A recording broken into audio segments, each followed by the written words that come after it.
Hello friends, good afternoon. இன்றைக்கி நம்ம வீட்டில் என்ன லஞ்சுன்னு பார்க்கலாமா? இன்றைக்கி ரொம்ப சிம்பிளான லஞ்சு தான். எப்பயுமே சிம்பிள் தானேன்னு சொல்கிறீங்களா? ரைஸு, அதுக்கப்புறம் நேற்று வச்ச சாம்பார் அப்படியே மீந்துருச்சு. ராத்திரி அவங்க 2 பேரும் புட்டு சாப்பிட்டாங்க பசங்க. ஹஸ்பண்ட் வந்து சாதம் சாப்பிட்டாங்க. நான் மட்டும் ஒரே ஒரு தோசை ஊற்றிட்டேன்னா சாம்பார் அப்படியே மீந்துருச்சு. பூரி போட்டிருந்தா சாம்பார் தீர்ந்துருக்கும். அப்புறம் நேற்று வச்ச ரசம் எல்லாமே அப்படியே இருந்துருச்சு. பசங்களுக்கு வந்து கொஞ்சம் கேப்சிகம் ரைஸ் செஞ்சு கொடுத்து அனுப்பிச்சிட்டேன், சிப்ஸ் வச்சு. காலையில் கொஞ்சம் லேட்டாக எழுந்திச்சிட்டேன், அதனால் அவசரமாக என்னால் வீடியோ எடுக்க முடியல. கேப்சிகம் ரைஸ் தான் வச்சு கொடுத்து அனுப்பிச்சேன். அப்புறம் வந்து இப்போ புதுசாக ரசம் வச்சுருக்கேன். ஹஸ்பண்ட் வந்து இந்த பழைய சாம்பார், பழைய ரசம் இதெல்லாம் எதுவுமே சாப்பிட மாட்டாங்க, கோவப்படுவாங்க. அதனால் இப்போ ஃப்ரெஷ்ஷாக வந்து புதுசாக கொஞ்சம் ரசம் வச்சுருக்கேன். அதுக்கப்புறம் சைட் டிஷ்க்கு வந்து அப்பளம் வறுத்துருக்கேன். அப்புறம் வந்து கொத்தரங்காய் வத்தல், இது நானே போட்டது தான், நிழல்லே காய வச்சது தான், வெயிலில் காய வைக்கவே இல்லை. அது வறுத்துருக்கேன். இதெல்லாம் வந்து ஹஸ்பண்ட் ரொம்ப பிடிக்கும். அதுக்கப்புறம் மோர் மிளகா, இதுவுமே நான் போட்டது தான். இதுவுமே கொஞ்சம் வறுத்து வச்சுருக்கேன்.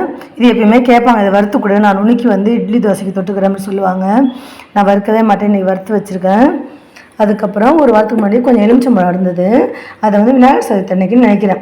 அதை கட் பண்ணி கல் உப்பு போட்டு ஒரு பிளாஸ்டிக் பக்கெட்டில் போட்டு வச்சுருந்தேன். அப்பப்போ குலுக்கி விட்டேன். வெயிலில் வைக்கவே டைம் இல்லை, வெயிலில் வைக்கவே இல்லை. ஆனால் நல்லா ஊறி அந்த எலுமிச்சம்பழத்தோட கலர் மாறி இருந்தது. இன்றைக்கி தான் அதை தாளிக்கிறதுக்கு அங்கே நேரம் வந்தது. நான் வந்து டக்குன்னு வந்து ஒரு 5 நிமிஷத்தில் தாளிச்சிட்டேன். மிளகாலாம் வறுத்துலாம் பொடி பண்ணலை. நம்மகிட்ட இருந்த கார மிளகாத்தூள், மஞ்சத்தூள், பெருங்காயத்தூள், இதை போட்டு நான் தாளிச்சிட்டேன். கடுகு தாளித்து இதை போட்டேன். இந்த எலுமிச்சம் ஊறுகாய் எப்படி தாளிச்சேன்னு நான் வந்து வீடியோ எடுத்து போடுறேன், அதை நீங்கள் பாருங்கள் நம்ம சேனலில் போய். இன்றைக்கி இதுதான் நம்ம வீட்டில் சிம்பிளான லஞ்சு. எல்லாமே இது மீந்ததுனால இன்றைக்கி எதுவும் செய்யலை. பசங்களுக்கு வந்து ஒரு கேப்சிகம், ஒரு வெங்காயம், ஒரு தக்காளி போட்டு கேப்சிகம் ரைஸ் செஞ்சு கொடுத்துட்டேன். காலையிலேயே ரைஸ் வந்து எல்லாருக்கும் சேர்த்தே வச்சுட்டேன்.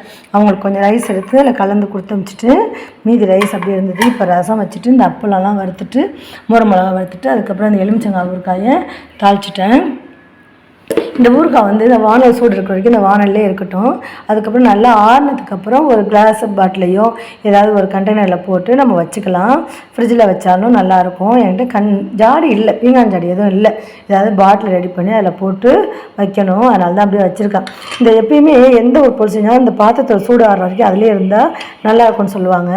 எப்பயுமே ஊறுகாலாம் நல்லா ஆறுனதுக்கப்புறம் தான் நம்ம எடுத்து ஸ்டோர் பண்ணி வைக்கணும். அதனால தான் இதிலே வச்சுருக்கேன். இந்த ஊறுகாய் வந்து எப்படி இருக்குன்னு நீங்கள் கமெண்ட்ஸில் சொல்லுங்கள். யாருமே கமெண்ட்ஸ் பண்ணவே மாட்டேங்கிறீங்க, அந்த லைக் பட்டனை தட்டவும் மாட்டேங்கிறீங்க. எனக்கு ரொம்ப கஷ்டமாக இருக்குது. லைக் பண்ணுங்கள், கமெண்ட்ஸ் பண்ணுங்கள், ஷேர் பண்ணுங்கள், எனக்கு சப்போர்ட் பண்ணுங்கள். என் சேனலை சப்ஸ்கிரைப் பண்ணுங்கள், பெல் பட்டனை ப்ரெஸ் பண்ணுங்கள். அப்போ தான் நான் போகிற வீடியோ உடனுக்குடன் நோட்டிஃபிகேஷன் வரும். Thank you friends, by.